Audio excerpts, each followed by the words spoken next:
Alright, ladies and gentlemen, as you can see, Marvel Future Fight actually dropped the key art for the Wakanda Forever update, and it looks absolutely fantastic. I hope this is how the characters look when the update goes live in a couple of days. You got Shuri front and center coming in with the fade. Love it. Can't wait to see her synergy uniform. Hopefully we get the Black Panther outfit for her. We got M'Baku off to the right looking like an absolute savage. Namor in the back looking like a god. And then we got Riri Williams in her homemade Ironheart suit. I really like it. I love the design choice that they made here. As you can see, they've actually improved upon the suit since the sneak peek, because over here on Twitter you can see that the eyes were kind of blocked out, and I didn't really like that personally. Let me just go ahead and turn the sound off. I really like this design choice where you can actually see your eyes. So hopefully this is the final product, because it looks really cool. Obviously looks aren't everything. We're gonna have to wait and see what skill changes they give to all of these characters and how much relevance they have after the update goes live. However, the plan for this video is not to sit here and talk about the key art and how fantastic it looks for 10 minutes. No, sir. What we're actually going to be doing is ranking all 10 of my tier 4 characters, because I'm in a position right now where I'm one of the few people who actually have all of the tier 4 characters in the game, and I'm going to try to keep that up going forward. However, that is not something that is realistic for most players, and honestly, as we get more and more tier 4s, you know, the older tier 4s are not going to be as relevant as the newer ones. Power creep is a real thing in mobile games, and with the Halloween event coming to an end, I want to actually let you guys know what my, final thoughts on Black Bolt is, in case you want to pick him up, because there's only a couple days left. Okay, after the Wakanda Forever update goes live, you're not going to be able to get this uniform for Black Bolt until next year. And I've told you guys before, these seasonal uniforms, especially the ones that only offer damage, they're only ever really relevant, super relevant, when they first drop, and then they slowly fall off as we reach the 1 year mark. Okay, take a look at Quicksilver Summer Days, Cable Summer Days, shit, Deadpool Summer Days, or sorry, not Summer Days, April Fools. We just got that this year and it's already not even relevant. Okay, the best thing about it is you can use it as a striker to cancel the roar in ABL for Fracture season. Okay, so yeah, to say these seasonal uniforms fall off quite quickly is not an understatement. Now, before I get this thing started, I need you guys to understand one thing. This is purely my perspective, and this is coming from a place of having every tier 4 currently in the game and evaluating them comparatively to each other, and not just how they perform individually in a vacuum. Understand this, okay? So let's dive right into it. So we have all modes, essential, high value, and skippable. And this is purely my opinion after tier 4 in the characters and playing with them for weeks or months, okay? The first character I'm gonna put on here as skippable is Blue Dragon. However, understand this, Blue Dragon is very powerful. She's one of the strongest characters currently in the game, but she's not meta for anything. Meaning, you can use other characters in the modes where she's strongest. For example, timeline battle she can do really well if you put her with Syrian Sunbird to give her the revive. Because of the fact that she's level 80 and tier 4, she's gonna dodge a lot of attacks and one-hit KO a lot of the tier 3 characters that you fight in PvP. She's also very good for Alliance Conquest and very powerful for World Boss Legend and Giant Boss Raid. You can even use her in Alliance Battle Legend, but the top scorers for Alliance Battle Legend will dwarf her. So I'm gonna put her in the skippable category. From the 10 tier 4s that I currently have, she's the one I use the least. It is unfortunate because before this, she wasn't really getting much play, and she just recently got tier 4 and she's already kind of been pushed out of relevancy. So if there was one character in here that I was gonna say is skippable, it has to be Blue Dragon. Now, for some of you guys who tier 4 Blue Dragon, maybe for you, in your roster, she's the strongest character and you would say she's not skippable. That is fine. But for my roster, which is stacked, and with having all of the tier 4s just compared to them and how much more I use them, she's the one that has to go in the skippable category. Next up, now this one might piss a lot of you guys off because he is very powerful. but I'm gonna put Venom in high value, borderline skippable. And the reason for that is because we have so many combat characters.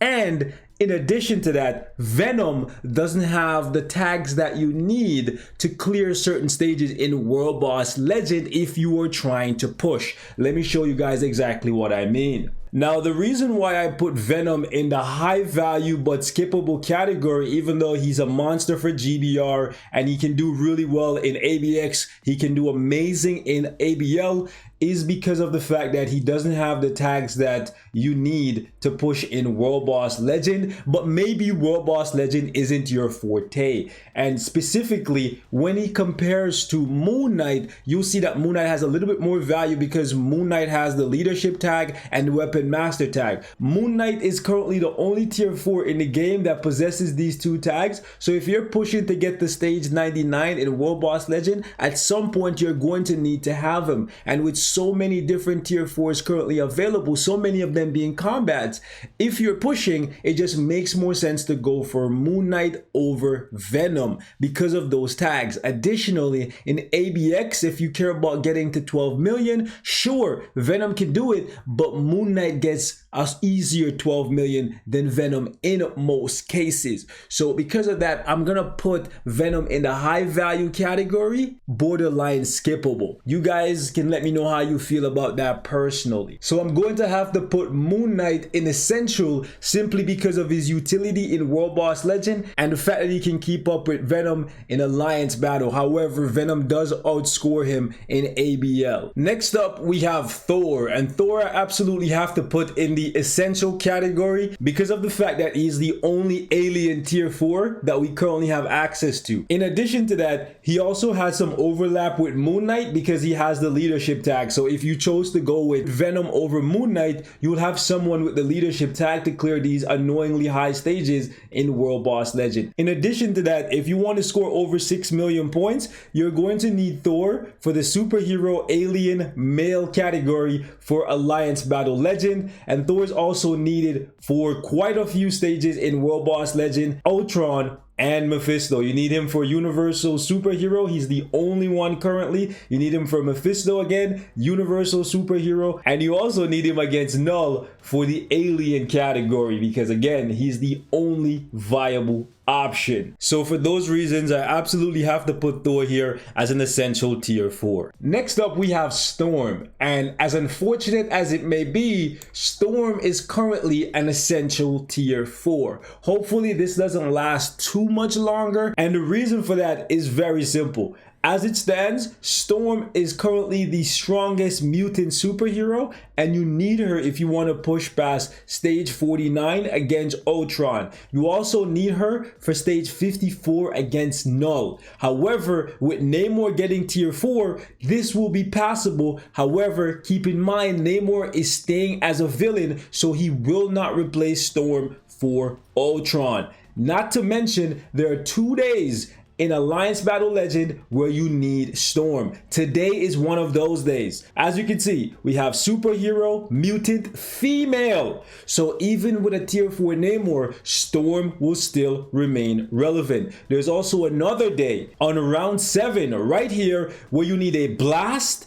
superhero, mutant. So Namor has no relevancy. Right here in Alliance Battle Legend, Storm will stay here. So she has to be classified currently as an essential tier 4 character. So depending on how you value Alliance Battle Legend, you could put Storm in front of Moon Knight since Moon Knight isn't really essential for Alliance Battle Legend. Venom is better, but Moon Knight can score 6 million. Next up, we have Iron Man. And Iron Man we're going to put in the essential category once again because of the fact that he has the ability to switch typing from Blast Hero to Blast Villain, and currently he's the best blast male superhero that you can use in Alliance Battle Extreme.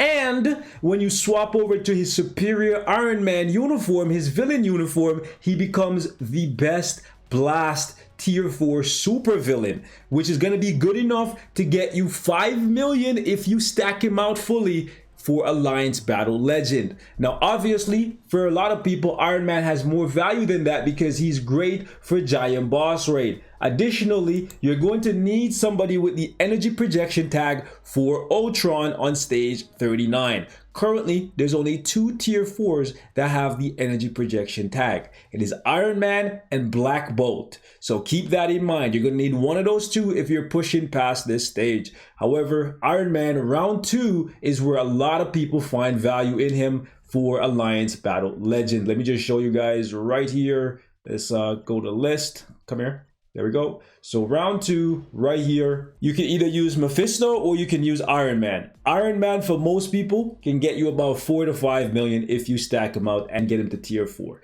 Obviously, you're going to need him in his villain uniform. So that villain uniform has a lot of value because you can swap and you can use Iron Man on villain stages in World Boss Legend, and then you can swap back to his stronger, more back to the basics, more powerful version for whatever you need from him. Next up, we have the Hulk, and we're going to put Hulk at the top of the tier list here in all modes. However, keep in mind that with the Wakanda Forever update, we're expecting to see Hulk get a nerf, so we'll have to reevaluate his position in this tier list after that happens. But currently, Hulk is one of the most powerful characters in the game. So whether you're looking for a character for World Boss Legend, Giant Boss Raid, Timeline Battle, Alliance Conquest, you name it, everything these characters below him can do, obviously with the exception of the ones that require specific tags like a mutant, an alien, etc. But damage wise, survivability wise, Thor, Storm, Iron Man, Moon Knight, Venom, Blue Dragon, you name it, he has them beat on every front. And I guess because of that, they're going to be normalizing his damage output to make it so that other tier 4 characters existing and future can compete with him. However, for Alliance Battle Extreme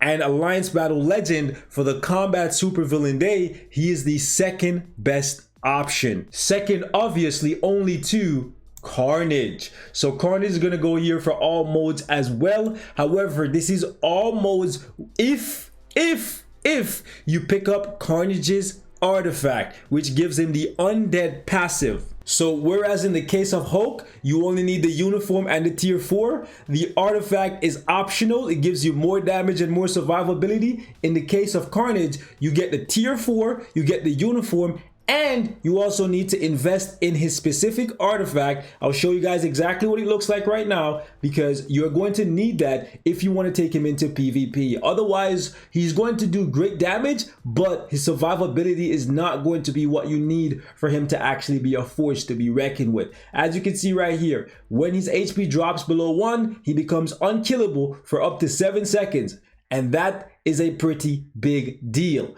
So keep that in mind. Carnage, his spot on this tier list is accompanied on him having that artifact. If you do not have the artifact, he falls down here in the essential category along with these other 4 heroes. Now, this next character might breed some controversy because a lot of people look at her as a character to skip over, but Black Widow has to be in the top here, has great for all modes, and listen to me carefully as to why. There's 2 days in Alliance Battle Legend where you need Black Widow, and there's 2 days in Alliance Battle Extreme that you need Black Widow. She has the most days under her belt when it comes to Alliance Battle. It's actually kind of wild. In addition to that, she has great survivability, which makes her an amazing PvP character. Her ability to dodge natively, having max dodge plus guaranteed dodge, plus being level 80 and tier 4, with the damage from her 3rd skill being able to one-shot pretty much anyone.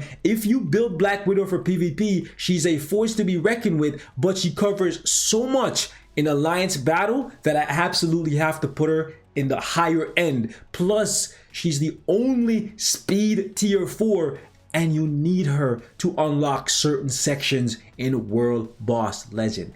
I would say from all of the characters I've listed so far, she might be the weakest for Giant Boss Raid, but every character here can do really, really well in Giant Boss Raid and World Boss Legend, obviously because of the level 80 tier 4 combination. So keep that in mind. But if you want to argue Black Widow's position, feel free to go ahead. But my assessment is based on my experiences and how she compares to the characters in my roster, both tier 3 and tier 4. So absolutely have to put her here as top 3 in the tier 4 conversation. Now, last and definitely not least, I am going to put Black Bolt as high tier, maybe essential. And the reason why I say this is because Black Bolt is currently the highest damage dealing character in the game.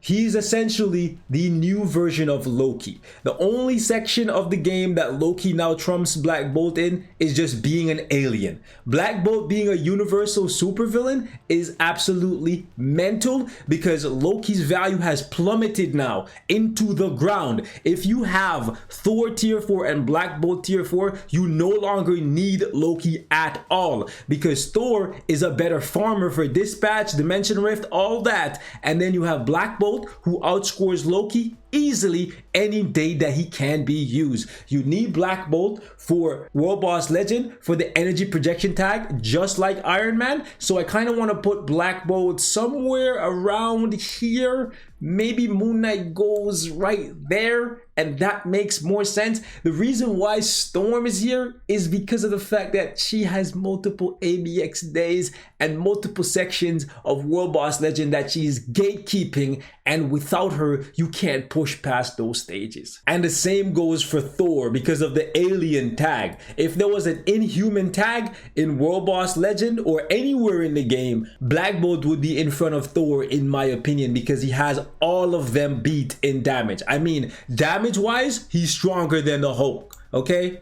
So what I said about the Hulk previously, that did not include the Inhuman King, Blackagar Boltagon, okay? So keep that in mind. He's the highest damage dealing character in the game. He can pull in about 9.7 million points in Alliance Battle Legend. There is no other character in the game currently that can come anywhere close to that.